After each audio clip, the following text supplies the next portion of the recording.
Most people are Tupac fans. Most people watching here are. We are big Tupac fans. And either whether you like him or not, you can never say that he wasn't a revolutionary. Because that's exactly what he was. With his music, he broke barriers, you know, he smashed through them. He changed the minds of the masses. Tupac across all racial and cultural barriers. He had fans from all creeds. It's plural, singular. Yeah. Hey. And he was also a rabble rouser. He was a troublemaker. And that's probably the main reason as to why his troublemaking is actually probably eventually what got his heart shot. Well, one thing that happened throughout the cinema, every time a Pac track played, everyone was just like rapping, "Come with me, People were Hail Mary." The mensen didn't give a fuck. I was rapping, Brendan was rapping, behind me was rapping. People were bobbing their heads and all kinds of shit. Maybe bro, that was the best part of the film. Anything that had Pac in it.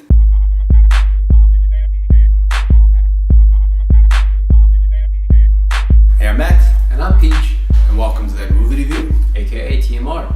My question is, how do you squeeze someone's life into 2 hours and 20 minutes? You know, how do you take the complexities of life and condense them into a highlight reel that effectively conveys an idea of who someone was? Especially someone who had such a convoluted life like Tupac. You know, which a lot of it, his journey started as a kid and ended at the age of 25. You know, he's done so much in the time that he was here. You know, it's crazy, in fact, how much he has accomplished.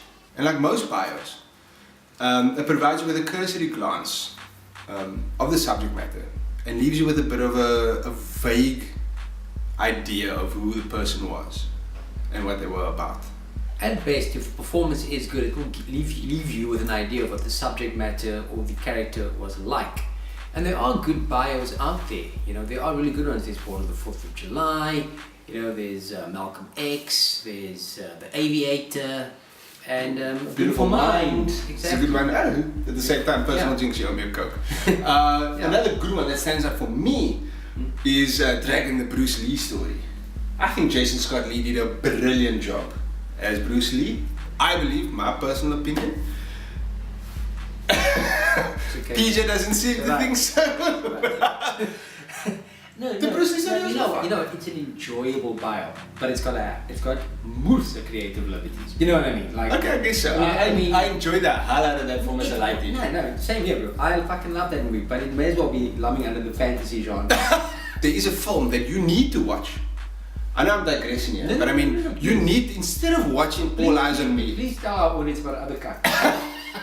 instead of watching All Eyes on Me, which I believe it really does a disservice to the story of Tupac.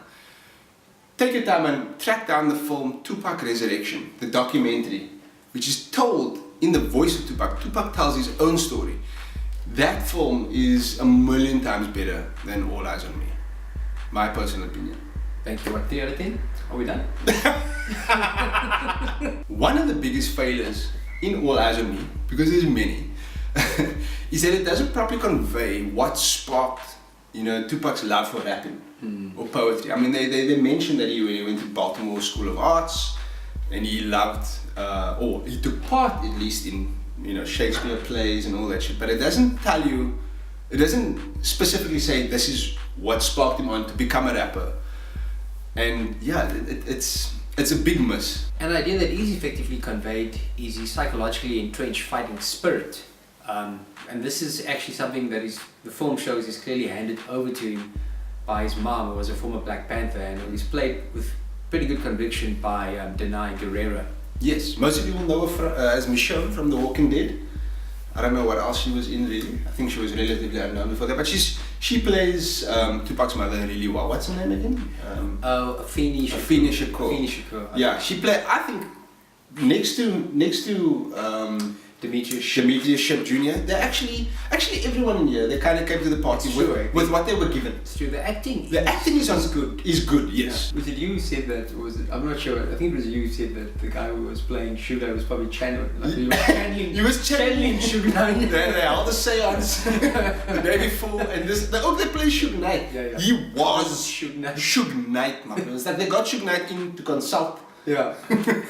And he looks like Suge Knight. Yeah. He is Suge Knight, man. He was good. It's brilliant. He was brilliant. He was good. As I just mentioned now, Demetrius Shipp Jr. really does a good job as Tupac. I believe. At times, though, I think it took a while for me to really get used to someone playing Tupac. Because Tupac is Tupac. You want Tupac to play Tupac. You know what I mean? You don't want some other Skomalachi to do it. That's true. Tupac's freak, and that's why we're having this review today. So, Demetrius Shipp Jr. did a decent job, and he gave it his all. He actually embodies Tupac really well, down to like the mannerisms and the way he like bounces and like gets his tongue out. Gets his tongue out. Yeah, he's going, bro. He's doing his thing, and he gets it right sometimes, most of the time. So yeah, I don't think I could have got a better person to actually play Pac. It's true. I mean, and he looks like Pac. There was sometimes he looks just like Pac, my bro. It's true. And yeah, so I believe he did a good job. Key moments in Tupac's life are basically all covered, from his upbringing with his mother, to his time in school, to his love of Shakespeare, to his signing with Digital Underground, to his time spent in jail, to his signing with Interscope, and eventually to his signing with Death Row Records. And from then on, what would eventually lead to his demise. His demise, yes. And PJ, he did make a very good point because obviously we all know the story of Pac, roughly. And there was a turn in the film where he comes out of jail and he signs with Death Row. Yeah. And then it takes an ominous, like an ominous kind of dark turn because this is where his demise starts. Yeah. And you anticipate it, and everything from there, it just feels a little bit darker. It's true. You know what I mean? Because you know what's coming, and you know what's going to lead to his downfall. And even if you don't know Tupac's story, I think as an audience member, you will still just sense this sudden transition into a different part. Yeah. A different story in the exactly. And another thing where Demetrius Shipp Jr. actually shows is like, throughout the film, he was enjoying his success, and I don't think he was enjoying his success at Death Row. He was at the height of his career. He wasn't enjoying. He wasn't enjoying it. Yeah. And this is just me, but I think after he released Hit 'Em Up, he signed his fucking his death certificate right there. You know what I mean? Yeah. I mean, if you listen to Hit 'Em Up, it is a vicious. It is till this day, and it's like the first sort of battle track or diss track, the original one. It's hard. And it's probably the hardest one out there because it gets really personal. And even by today's standards, in an age where we've become more and more desensitized to all kinds of Hit 'Em Up is still just as potent today. Absolutely, especially at the end when he just fucking starts cursing everyone. My fault, make sure all your kids don't, bro. Exactly, But bro, you telling him you're gonna make that man's light his friend. Yeah, I know. If I can. We ain't bringing drama, fuck you and your motherfucking mama. We're gonna kill all you motherfuckers. Yes. The guy goes. Die slow. Die slow, motherfucker. Man, bro, it's really dark. Yeah, I mean, how can you not expect to be frick after that? It's like no. They'll take it as a joke. No one can take that personally, really. You just insulted a whole slew of millionaires and with their own fucking egos and their own fucking connections and their own influences, but you're not going to do something about it. True. Well, Matthew, it's that time. It is that time. And I think it's time for you to tell the boys and girls out there how much you'd like to give it. Yeah. Look, I'm going to go ahead and give All Eyez on Me 5 out of 10. I'm saying that because I'm a huge Pac fan, as I would imagine most of you out there are. And I was really disappointed with the way that the material was handled. Great acting. I've got nothing bad to say about the actors. Obviously the production quality is up there. A lot of money was thrown at this film, but it's just the general direction that they took with it, the episodic direction, it never really hit home for me as much as, like I mentioned earlier, the documentary Tupac Resurrection.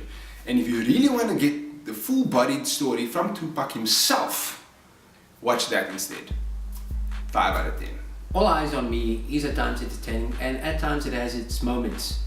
Interesting character, good character performances, etc., etc. But at the end of the day, it actually doesn't do the person of Tupac Shakur any justice. It's got a really cool soundtrack, and that helps make up for a lot of the inadequacies. If you're a purist, I would say avoid it. 6 out of 10.